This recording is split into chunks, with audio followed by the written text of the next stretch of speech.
नमस्कार मंडळी. आज जरा उशीर झाला ना. हां, सकाळी जरा गडबड होती खूप. तर मंडळी, आज तुम्ही संध्याकाळच्या जेवणामध्ये गवारीची भाजी करणार आहात. मेथी असणारच आहे, पण ह्या सगळ्या ह्याच्यामध्ये तुम्ही दुपारच्या नैवेद्यामध्ये तांबूल वगैरे ठेवताय का? म्हणजे जेवण झाल्यानंतर तांबूल ठेवण्याची प्रथा आहे आपल्याकडे. समजा दुपारी नाही ठेवलात, रात्रीच्या जेवणानंतर तरी निदान तांबूळ ठेवा. कारण पूर्ण जेवण झाल्यासारखं असं वाटत नाही. आपल्याकडे एक प्रथा आहे की तांबूळ द्यायचं, म्हणजे जेवण झाल्यानंतर विडा द्यायचा. तुम्ही अनेक देव्या बघितल्या असतील बघा, की काही देवांना भरपूर विडे लागतात, भरपूर पानांची विडे लागतात, त्याशिवाय ते पूर्ण तो होत नाही. तसंच आहे नवरात्रीमध्ये सुद्धा. देवीला जेवण तुम्ही दिल्यानंतर विडा दाखवा. तो तुम्ही खाल्ला तरी चालेल, पानाचा विडा नक्की दाखवा. दुपारी नाही दाखवला, विसरलात, होऊ शकतं गडबडीत, रात्री ठेवा. तर आज गवारीची भाजी, संध्याकाळी हवन करावं तुम्ही. आता बसा थोड्या वेळाने, तर त्यावेळेला मंत्र पण म्हणा छानपैकी. तुम्हाला तो देवीचा मंत्र आवडेल तो म्हणा. लक्ष्मीचा शक्यतो करा त्या नवरात्रीत, कारण देवी मोकळी असते, मुक्त छंदाने देते. अनेक लोक ह्या संबंध नवरात्रीमध्ये साधना करतात. खरं सांगायचं तर देवी मोकळी असल्याने आशीर्वाद काही देत नाही. ती फक्त केव्हा असते तर संध्याकाळच्या वेळेला ती आपल्या मूळ स्थानावर येते, स्वतःला आवरते छानपैकी. आवरून झालं तिचं सगळं की मग ती घागरी कुंकाला बाहेर परत निघते. तर तेवढ्या वेळामध्ये, म्हणजे 7 ते 8:30 एवढ्या दरम्यामध्ये ती तुम्हाला परत मूळ स्थानावर दिसते किंवा सापडते किंवा मिळते किंवा ती असते. त्या दरम्यान जर तुम्ही हवन केलं आणि तिला विनंती केली तर तुम्हाला आशीर्वाद मिळू शकतो. अनेक लोक अनेक साधना करताना दिसतात, मी पाहतो. पण मग नंतर कधीतरी असं ते म्हणतात की आम्ही नवरात्रीत एवढं केलं, उपवास केला, अमुक केलं. खरं म्हणजे तर म्हणलं तर की उपवास वगैरे हा जो प्रकार आहे, ह्याच्यावर माझा फारसा विश्वास नाहीये. मी कधी उपवास केले नाहीत, आणि ज्यांनी केले त्यांचे मोडले पण खूप.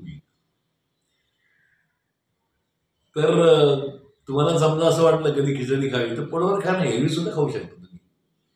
वाऱ्याचा तांदूळ खायचे, हो जरूर खा, एरवी सुद्धा खा, तब्येतीला चांगले वाऱ्याचे तांदूळ.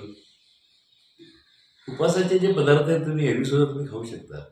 अगदी उपवास केल्यानंतरच ते खायला पाहिजे असं काही नियम नाहीये. आता तुम्ही पुण्याची ग्रामदेवता जी आहे तांबडी जोगेश्वरी, पुण्यामध्ये अशी पद्धत आहे, कुठलंही शुभ कार्य करायचं झालंच, म्हणजे लग्न, मुंज किंवा इतर कुठलंही कार्य, तर तिला आमंत्रण करण्याची सवय आहे. मग तिला जायचं, तिला आमंत्रण करायचं, तिला नमस्कार करायचा. जोगेश्वरीच्या बोळामध्ये, म्हणजे बुधवारा पेठेमध्ये जोगेश्वरीच्या बोळामध्ये तिचं मंदिर आहे. खूप फेमस आहे, पुरातन आहे, जुना आहे. आता नवरात्रीत खूप गर्दी असेल तिला.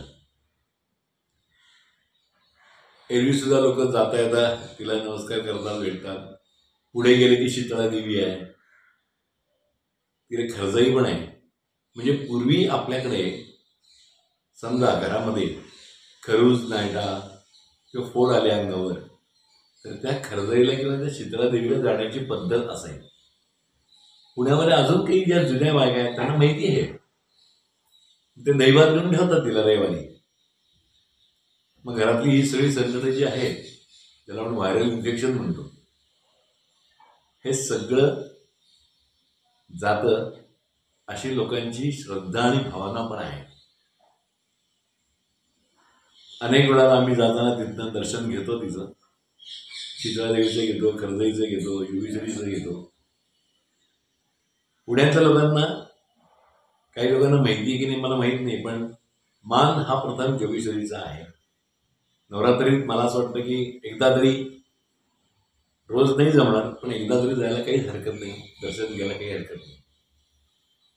आता पुण्यातल्या काही देवींची माहिती पण तुम्हाला मी सांगेन की ज्या फारशा कोणाला माहिती नाही, की जिथे घागरी खूप फुंकल्या जातात. आता बघा 8:30च्या 9च्या दरम्यानमध्ये रस्त्याने अनेक बायका घागरी फुंकत फुंकत फुंकत जाताना दिसतील. त्या देवळात जातात, घागरी फुंकतात आणि घरी येतात. आता नवीन एक असं साधारण सुरू झालं की आज रंग कुठला, चांगली गोष्ट आहे. म्हणजे लोकांनी रंग शोधून काढलेत, त्याप्रमाणे त्या साड्या घालतात आणि छानपैकी नटून जातात. पण हे सगळं ते करतात श्रद्धेने. फॅशन हा भाग सोडून द्या, ती करतातच लोक, पण त्याच्यामध्ये वेगवेगळे प्रकार करून छानपैकी नटून नटून ह्या सगळ्या मंडळी जातात. पुण्यामध्ये जुन्या पेठांमध्ये जर तुम्ही गेलात, सदाशिव, नारायण, शनिवार, कसबा पेठ, भवानी पेठ, तर भोंडल्यांचे स्वर ऐकायला येतील किंवा येतात. अजूनही काही ठिकाणी तो प्रकार आहे. आता काही जुने जे खेळ आहेत त्याची फॅशन म्हणून स्टेजवर दाखवली जातात. चला, काही का असेना, कुठल्या तरी नावाखाली ते खेळ दाखवले जातात, हे काय कमी आहे का? आणि लोक ते बघायला पण जातात ना, भरपूर आवडीने बघतात. खेळतात किती माहीत नाही, पण जातात, बघतात. आता 1-2 दिवसामध्ये मी चक्कर मारणार आहे जुन्या पेठांमध्ये संध्याकाळच्या वेळेला. ज्या ठिकाणी मला ऐकू येईल, ऐलोमा पैलोमा गणेश देवा, माझा खेळ मांडीला वेशीच्या दारी, की समजायचं तिथं भोंडला आहे. मग आपण जाताना आपणही खेळापण घेऊन जायची. ओळख असो नसो, खेळापण घेऊन जायला काय हरकत आहे आपल्याला. त्या मुलांना, तिथल्या लोकांना ती खेळापण द्यायची, ओळखून दाखवा म्हणायचं, आणि मग छानपैकी तो आनंद लुटायचा भोंडल्याचा, हत्ती काढायचा पाटावर. म्हणजे हे सगळे जे प्रकार होते पूर्वी, प्रत्येकाच्या मागे एक शास्त्रीय कारण आहे. पण त्या शास्त्रीय कारणाचा शोध घेणं फार महत्वाचं आहे. काही लोकांनी त्याला अंधश्रद्धा म्हणून बऱ्याच गोष्टी कमी करायचा प्रयत्न केलाय, पण त्याच्या मागे रिझन आहे हो. प्रत्येकाच्या मागे रिझन आहे. कधीतरी मी व्हिडिओ करताना सांगेन की जात्यावर बसताना जाताना दळण दळायचं का, डोक्यावरनं पाणी का आणायचं, विहिरीतनं पाणी का उपसायचं, अशा बरेच प्रकार आहेत खूप, की जेणेकरून पूर्वी आजार हे कमी असायचे. आता तुम्ही जर गेला तर घरटी 1-2 माणसं तर नक्कीच आजारी आहेत. काही ना काहीतरी त्यांना होतच असतं. मला असं म्हणायचंय की जुनं ते सोनं त्याला विसरू नका, जपायला शिका. नाही तर काही दिवसांनी असं ऐकायला मिळेल की पुण्यामध्ये भोंडला झाला आणि गिनीज बुकात नाव लागलं. असं नको आपल्याला. आपल्याला ही परंपरा टिकवायची, ठेवायची. नवरात्र म्हटलं की असा दंगा हा पाहिजेच.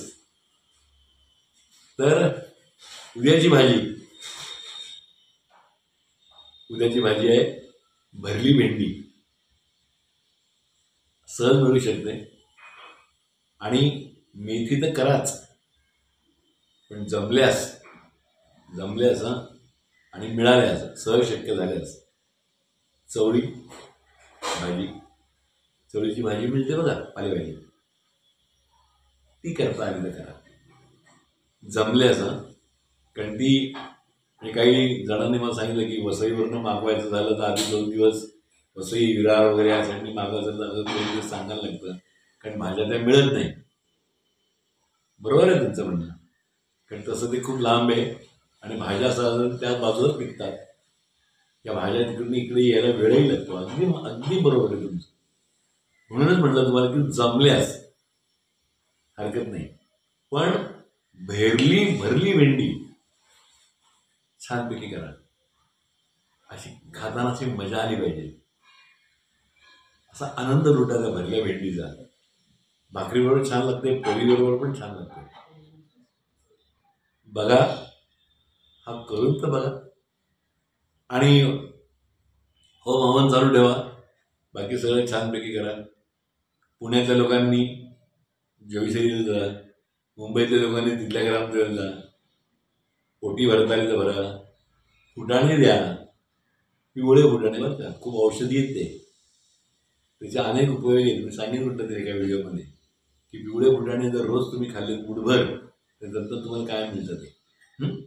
तर चला मंडळी, भेटूया उद्या एक आगळा वेगळा अजून एक विषय घेऊन. तोपर्यंत आज गवारीच्या भाजीवर. नमस्कार.